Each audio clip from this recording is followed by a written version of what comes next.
from out and behind me, you may see just 4 presidents. But I assure you that each one of those men during their lifetimes faced their share of hardship, like you and me. George Washington was born in Virginia. He was the oldest son of his father's second marriage. Most of his education took place at home. His father intended to send him to England for further schooling, as he had for George's 2 older half-brothers. Unfortunately, when George Washington was 11 years old, his father died. With that went any chance of going to England for school. However, that did not get in his way. He acted as a substitute father for his younger siblings, became a surveyor by age 17, was the commander-in-chief of the Continental Army during the Revolutionary War, and became the first president of the United States. It makes one wonder, had his father's wish for an English education come true, would George Washington have still become the man that we think of as the father of our country? Or would he have had a different impact on this country's history? Like George Washington, Thomas Jefferson was also born in Virginia. Growing up, he was very close to his father, Peter. Peter Jefferson passed on his passion for books, canoeing, horseback riding, fascination with birds and insects, and the idea that with privilege comes responsibility. When Thomas was 14 years old, his father died. He felt helpless and alone. So when climbing in the mountains, he had climbed many times with his father. And this is where he decided he had to become the responsible man his father had taught him to be, and take care of his siblings and his mother. He fulfilled his father's wish for him to receive an education and later studied law. He wrote the Declaration of Independence, served as Virginia's governor, was the first Secretary of State, second Vice President, and third President of the United States. All the while, he never gave up his reading of nature. He was always reading about what wonderful things might be contained in the land to the west of the country's current western border, at the Mississippi River. As president, when the opportunity came for him to purchase a large parcel of that land, he did not turn it down, but sent Lewis and Clark to explore it.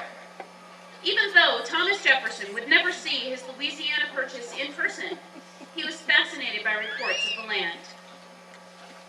Just think if Peter Jefferson had not shared his love of reading and nature with his son, this country's borders might look a little bit different today. Those borders were in danger of looking quite different were it not for the efforts of this next president, Abraham Lincoln. Abraham Lincoln was born in Kentucky. As a boy, when he learned to read, he had trouble putting a book down. His mother did not discourage this quest for knowledge he had. When Abraham was 9, 2 events changed his life. At the time, he and his family were living on a small farm in Indiana. This is where he was kicked in the head by a horse. His family thought he was dead for a time. But he soon recovered.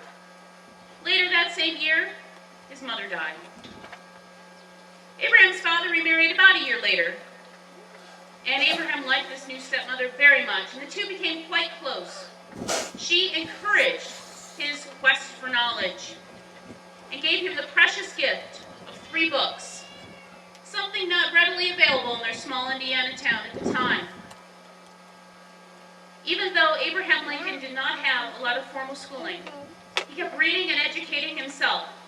He studied law and became a very successful lawyer. An interest grew in politics. He lost quite a few elections in his time.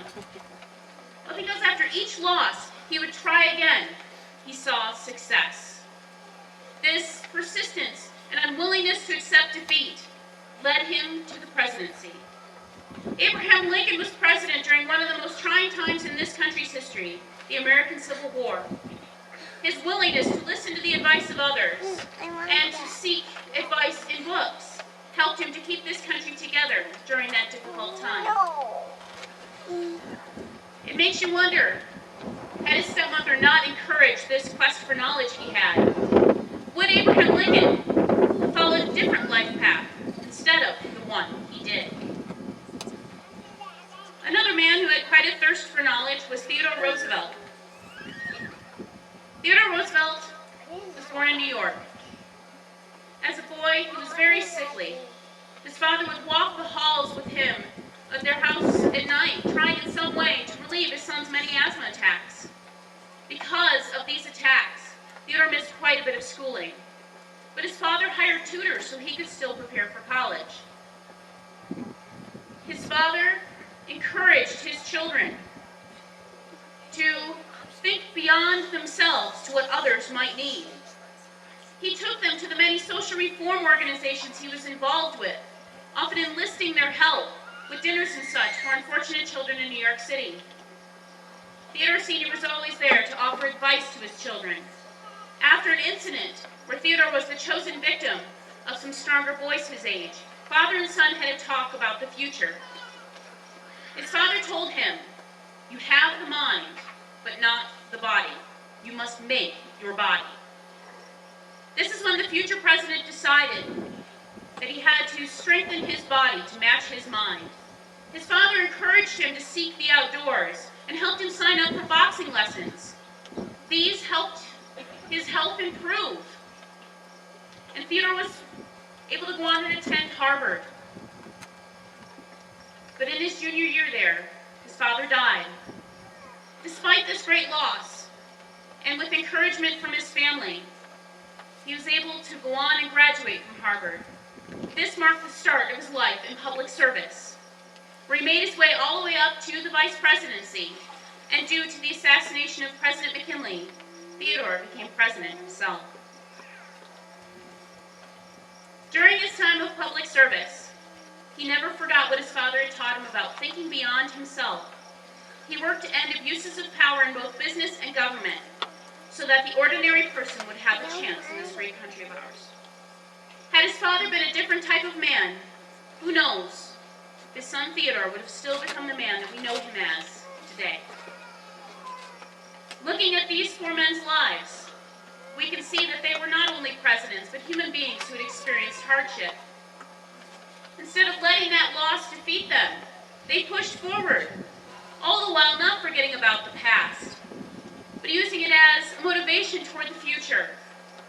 I encourage each one of you to think on some of the hardships you have faced or are currently facing, and think of these four men who, although they experienced hardship, they were able to go on and achieve great things. Thank you.